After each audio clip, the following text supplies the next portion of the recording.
Mesdames et messieurs, bonsoir et bienvenue sur les ondes de votre chaîne privée Sahel TV, la chaîne de la diversité, pour ce nouveau bulletin d'information dont voici tout de suite le sommaire.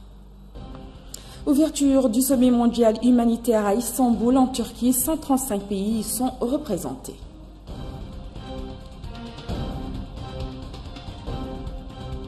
L'entrepreneuriat dans le secteur d'éthique au service du progrès social, thème central de la Journée mondiale des télécommunications. Et puis l'organisation Excellence pour le développement tient son premier congrès à Nouakchott.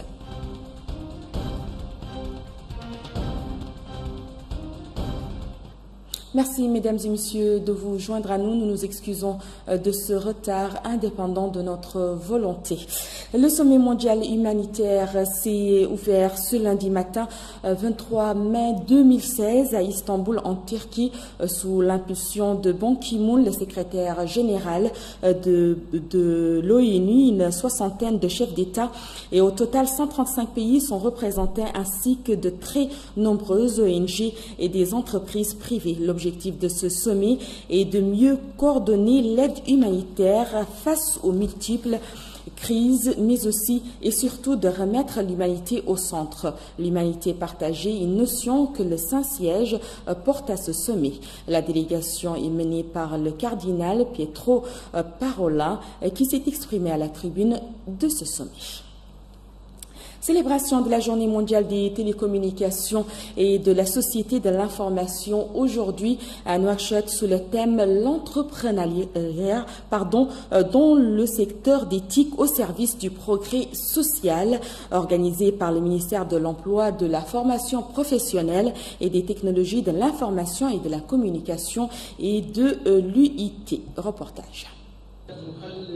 Le thème de l'édition 2016 de la Journée mondiale des télécommunications et de la société de l'information s'inscrit dans le cadre des activités menées par l'UIT pour libérer le potentiel des jeunes innovateurs et des jeunes entrepreneurs dans le secteur des TIC, des PME novatrices, des jeunes entreprises et des pôles technologiques pour mettre au point des solutions innovantes et concrètes en vue d'accélérer les progrès dans la réalisation des objectifs de développement durable.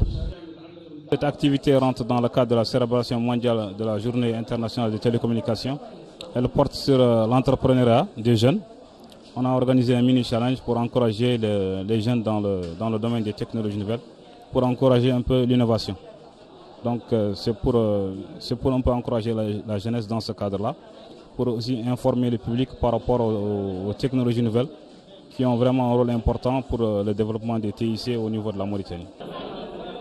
Les TIC sont des outils déterminants pour l'amélioration de la gouvernance et des services en zone rurale. Elles permettent d'assurer des soins de santé communautaires et de donner accès à l'éducation, a expliqué M. Amamatullah Ahmed.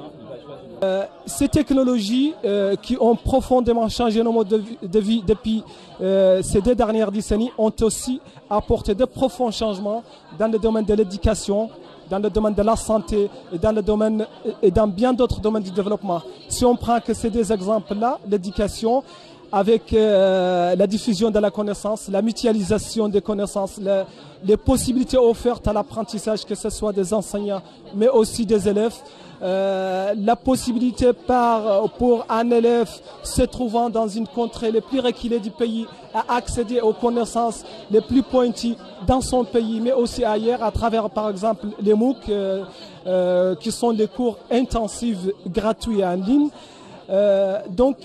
Ces technologies permettent vraiment une révolution dans le domaine de la connaissance qui est aujourd'hui à l'œuvre et qui aujourd'hui participe au développement dans beaucoup de pays et dans la nôtre en particulier.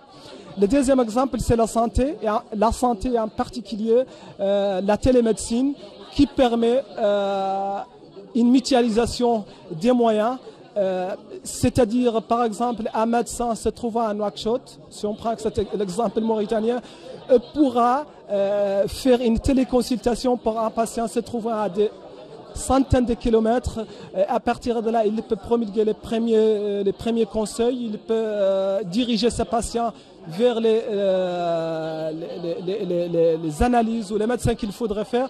Et ceci permettra un gain, une réduction des coûts. La patiente n'aura pas à se déplacer des centaines de kilomètres. Il faut noter que les entrepreneurs du secteur des TIC jouent un rôle déterminant pour assurer une croissance économique durable et inclusive. Ils participent dans ce cadre à l'élaboration des solutions novatrices fondées sur les économies à l'échelle mondiale, régionale et nationale et constituent un réservoir important de nouveaux emplois, en particulier pour les jeunes dans l'actuelle économie du savoir. L'organisation Excellence pour le développement s'est réunie dans son premier congrès hier à Nouakchott.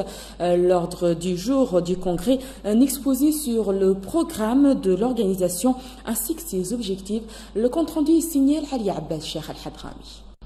L'organisation Excellence pour le développement s'est réunie dans son premier congrès hier à Nouakchott pour annoncer le démarrage de ces activités qui constitueront un vaste espace de communication entre tous les adhérents, les différentes composantes et couches de la société afin de tracer une voie unique dans le parcours et le développement. L'organisation l'IMTIAS pour le développement vise à faire participer toutes les énergies actives dans les pays, écouter leur avis, profiter de leurs idées claires et de leur soutien dans le but de réaliser les principes et objectifs fondamentaux sur lesquels se base l'organisation afin de relever les défis et de justifier les voies du développement sur lesquelles l'ONG s'engage dans le milieu urbain et rural. Des activités aujourd'hui de l'ONG Excellence pour le développement constitue un événement important pour la société civile qui s'enrichit ainsi de nouvelles forces, de nouvelles idées, d'un nouveau sang. C'est également un indicateur pour le succès futur des activités de cette ONG parce qu'elle a su les déclarer publiquement devant un grand panel de représentants des OSC mauritaniennes et de personnalités ressources dans le travail associatif. L'organisation s'est fixé plusieurs objectifs dont l'amélioration de façon durable les conditions de vie des populations défavorisées et de lutter contre la pauvreté en Mauritanie. Ouverture aujourd'hui d'un atelier de sensibilisation, le 4e du genre, organisé par l'association féminine et ONG qui a pour objectif la lutte contre la pauvreté et l'analphabétisme. La responsable de l'ONG a indiqué que son association s'emploie à éradiquer les diverses manifestations de la pauvreté et de l'analphabétisme, notamment chez les femmes. Elle a ajouté que les programmes de l'ONG s'articulent autour de la création d'un environnement propice à l'acquisition de savoir et des connaissances, l'ouverture de salles d'alphabétisation, l'enseignement coranique en matière de formation. L'ONG aide les femmes à se former aux petits métiers, notamment la couture, la teinture, etc. Le Festival national de sauvegarde du patrimoine culturel Soninké s'est terminé en beauté avec la présentation de sketchs et défilés par les jeunes, tout âge confondus au stade de la capitale et à l'ancienne maison des jeunes. Mohamed Lemine Seyidi nous en dit plus. Le festival de sauvegarde du patrimoine culturel Soninké s'est terminé en beauté avec la présentation de sketchs et défilé par les jeunes, 12 âges confondus, au stade de la capitale et à l'ancienne maison des jeunes de Nouakchott. Une affluence record de spectateurs et de délégués venus des wilayas du Gorgol, du Gidimaka, du Bakna et du Tarza, au sud jusqu'à Darlitounouadibou à l'ouest. Sans oublier les wilayas de l'Est, les deux Hauts notamment. La cérémonie de clôture a aussi été émaillée par des spectacles de danse et de chants traditionnels exécutés par des jeunes filles et des dames en tenue symbolisant le mode de vie pratiqué dans l'Empire du Ghana. Pour la première fois que s'organise ici en Mauritanie la première édition de ce festival. C'est une première édition donc, qui réunit l'ensemble de Soninké de toute la Mauritanie, venus de tous les coins de la Mauritanie. Il s'agit donc d'une édition consacrée aux Soninké ici des différentes régions nationales. C'était un festival national organisé grâce à l'appui des partenaires au développement l'État et les premiers, bien sûr, partenaires. Et nous avons vu ici, vous avez vu, c'est un ensemble de tableaux qui ont été présentés, parmi lesquels on trouve les chants, les danses, les patrimoines. Et comme vous avez vu à travers les images, on a tout simplement une folklore de la mariée. Et bien sûr, il y a la scène du mariage. Il y a aussi également ce que vous avez vu encore, il y a tout simplement les chants et les danses traditionnelles, comme vous venez de voir. Donc c'est un festival qui réunit tous les Soniqués de la Mauritanie, venus des 4 coins du pays. Merci. Le festival Soniqué se veut un rendez-vous culturel où les Soniqués de Mauritanie, mais aussi d'ailleurs, se rencontrent pour renforcer les liens qui les unissent à travers les arts, la culture et autres modes d'expression socio-culturelle. Ainsi, mesdames et messieurs, prend fin cette édition. Merci à vous de l'avoir suivi. Un grand merci à toute l'équipe technique. Avant de nous quitter, comme chaque soir, tout de suite, le rappel du sommaire. Ouverture du sommet mondial humanitaire à Istanbul, en Turquie. 135 pays y sont représentés.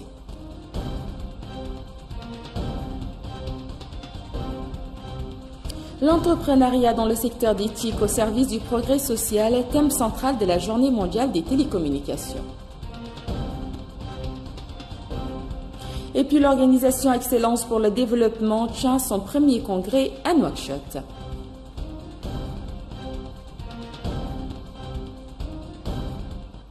L'information continue sur notre site www.sahel.tv.